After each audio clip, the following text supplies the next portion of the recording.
Novo Rexona, agora com 72 horas de proteção. Oferece Jornal Nacional.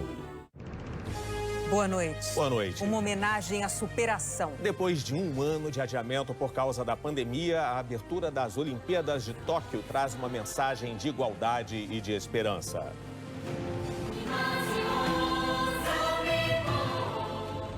Para proteger os atletas, o Comitê Olímpico do Brasil escolhe apenas 4 representantes do país na cerimônia sem público. Bruninho do vôlei samba ao lado de Kathleen Quadros do judô. Naomi Osaka, a tenista japonesa que é um símbolo de luta contra o racismo, acende a pira olímpica.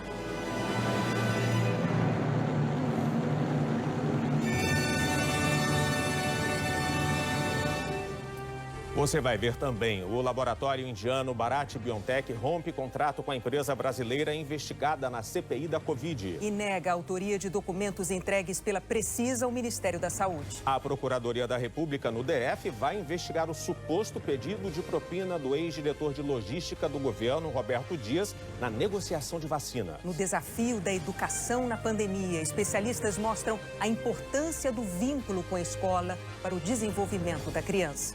O Jornal Nacional começa agora.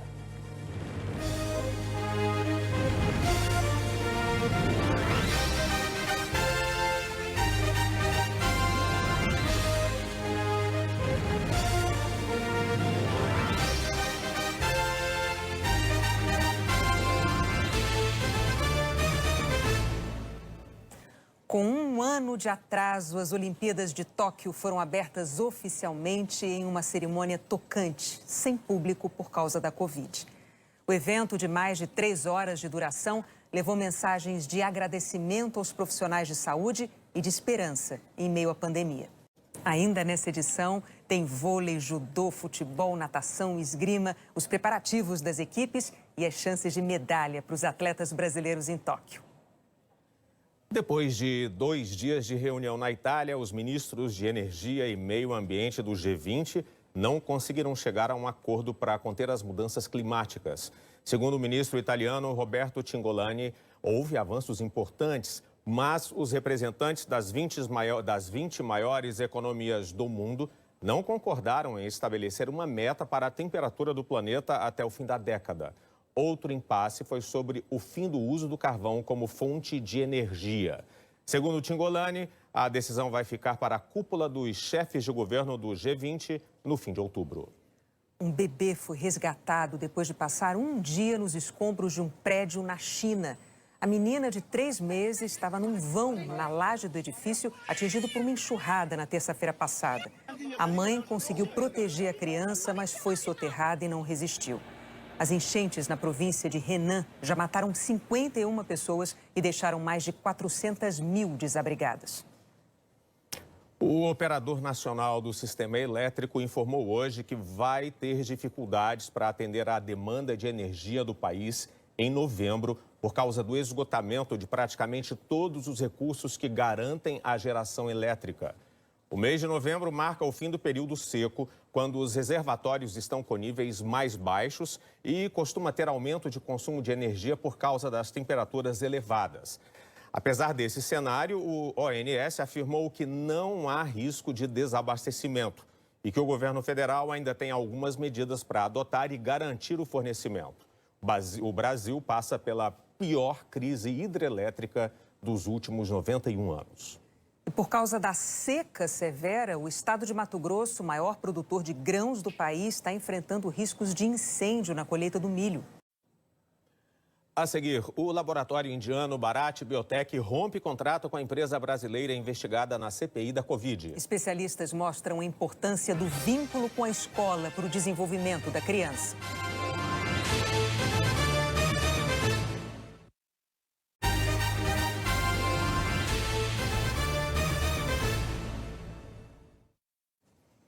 O laboratório indiano Bharat Biotech cancelou o acordo com a intermediária Precisa Medicamentos para a venda de 20 milhões de doses da Covaxin ao governo federal. A Precisa é investigada pela CPI da Covid. É isso. Vamos ver agora os números da pandemia e da vacinação no Brasil com os dados consolidados pelo Consórcio de Veículos da Imprensa. Oi, Turci, boa noite. Boa noite, Renata, Elter, boa noite para todos. Entre ontem e hoje, o Brasil registrou 1.286 mortes por Covid. Desde o começo da pandemia, 548.420 pessoas já morreram. Foram confirmados nas últimas 24 horas 106.181 novos casos. É o segundo maior número de casos em um único dia desde o começo da pandemia. Mas isso ocorreu porque o Rio Grande do Sul atualizou o sistema de monitoramento de casos e mortes e incluiu hoje mais de 64 mil registros represados de datas anteriores. Da outra vez que o número de casos passou dos 100 mil, em 23 de junho, também foi porque um estado, o Rio Grande do Norte, havia feito mudanças no sistema de dados. O total de casos desde o começo da pandemia chegou a 19.630.273. Essa atualização no Rio Grande do Sul interferiu na média de casos que parou de cair. A média de 46.268 novos casos por dia ficou praticamente igual à de 2 semanas atrás. A média de mortes está em 1.131 por dia, 14% a menos do que há 14 dias, o que mostra estabilidade. Agora o mapa dos estados. Roraima aparece em cinza porque não divulgou os dados hoje. Nenhum estado aparece com alta na média de mortes nesta sexta-feira. Em estabilidade, são 11 estados e o Distrito Federal. Com queda na média de mortes, são 14 estados. Rondônia e Amapá tiveram as maiores reduções. Vamos agora aos números da vacinação. 1.234.029 pessoas receberam a primeira dose nas últimas 24 horas e 511.184 a segunda dose ou a vacina em dose única. O total do dia ficou em 1.745.213. Até agora, 94.459.940 pessoas receberam a primeira dose no país, o que representa 44,61% da população. E 37.044.354 estão completamente imunizadas com as 2 doses ou a dose única. São hoje 17,49% dos brasileiros. E agora o mapa da imunização completa. Os 5 estados que estão mais avançados são Mato Grosso do Sul, Rio Grande do Sul, São Paulo, Espírito Santo e Santa Catarina. Outras informações em g1.com.br/coronavírus. Renata, Elter. Obrigado, Túcio. Boa noite. O município do Rio suspendeu a aplicação da primeira dose da vacina contra a Covid. Segundo a prefeitura, acabou o estoque destinado à primeira dose e o calendário será retomado quando o Ministério da Saúde enviar novos lotes. Nós pedimos uma posição ao Ministério da Saúde que ainda não respondeu. A Secretaria de Saúde do Rio informou que a segunda dose está garantida nos dias agendados. A Prefeitura de Salvador também anunciou que vai suspender neste sábado a aplicação da primeira dose e que aguarda uma nova remessa de vacinas, ainda sem previsão. A Prefeitura afirmou que a aplicação da segunda dose da Coronavac e da AstraZeneca continua amanhã. No Distrito Federal, milhares de pessoas madrugaram na fila no primeiro dia de vacinação sem agendamento. Houve congestionamento nos postos drive-thru. A Secretaria de Saúde do DF não se manifestou.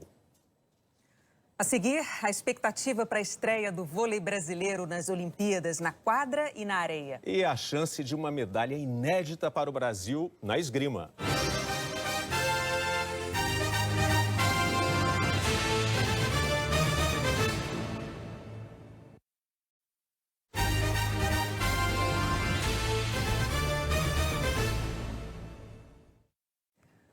Nas Olimpíadas de Tóquio, a seleção feminina de futebol vai enfrentar neste sábado a vice-campeã do mundo, a Holanda. Antes do vôlei de quadra, a dupla Alisson e Álvaro Filho estreia no vôlei de praia. A Júlia Guimarães está no Parque Chiocazé, que é o local da competição, e conta tudo pra gente, né, Júlia? Bom dia para você em Tóquio, no Japão. Oi, Elter, tudo bem? Boa noite para vocês aí no Brasil. Bom dia aqui de Tóquio. Já estamos na manhã de sábado por aqui e daqui a pouquinho vai começar o vôlei de praia para o Brasil nas Olimpíadas e de cara, 2 clássicos entre Brasil e Argentina. Às 10 horas da noite, no horário aí de Brasília, o Alisson e o Álvaro vão enfrentar o Julian Azad e o Nicolás Capogrosso. Esse jogo vai ter transmissão da Globo a partir das 9h50. Depois, às 11 horas da noite, a Ágata e a Duda vão jogar contra a Ana Galay e a Fernanda Pereira. Essas partidas vão acontecer, como você disse, aqui no Parque Shiokazé. É um parque lindo que foi construído ainda nos anos 70. Foi aterrado, por exemplo, nos Jogos Olímpicos de 1964, esse local aqui nem existia ainda. E a arena que foi construída é provisória, tem capacidade para 12 mil pessoas, mas infelizmente não teremos público nos jogos do vôlei de praia por causa da Covid-19. E olha, a expectativa é por temperaturas altíssimas durante os jogos. Isso porque, por exemplo, durante a semana, marcaram 44 graus dentro da arena, então é bom os atletas ficarem preparados para encarar o calor também. Elter, o Brasil é o país que mais vezes subiu ao pódio olímpico no vôlei de praia. Foram 13 medalhas até aqui. 3 de ouro, 7 de prata e 3 de bronze. E 2 dessas medalhas foram conquistadas na última edição dos Jogos Olímpicos na Rio 2016. O Brasil foi ouro no masculino com o Alisson e o Bruno Schmidt e prata no feminino com a Ágata e a Bárbara. Por isso, teremos 2 medalhistas olímpicos nas areias aqui do Parque Shiokazé, tá certo, Elter? Ótima sorte, né, para os nossos brasileiros nessa competição no vôlei de praia. Eu volto com vocês aí, Elter e Renata. Obrigada, Júlia. Também toma cuidado com o sol aí também, se protege. As transmissões aqui na Globo começam logo depois de Império. Às 9h50 da noite tem o vôlei de praia.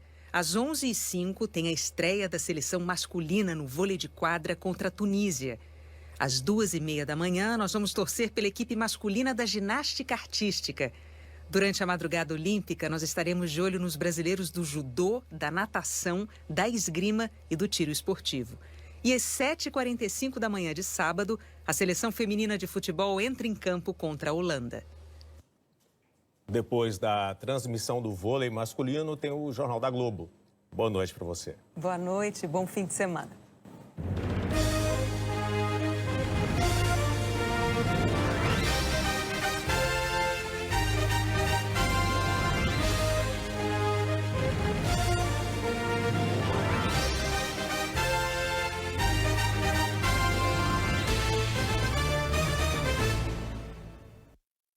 Jornal Nacional. Oferecimento Novo Rexona. Agora com 72 horas de proteção.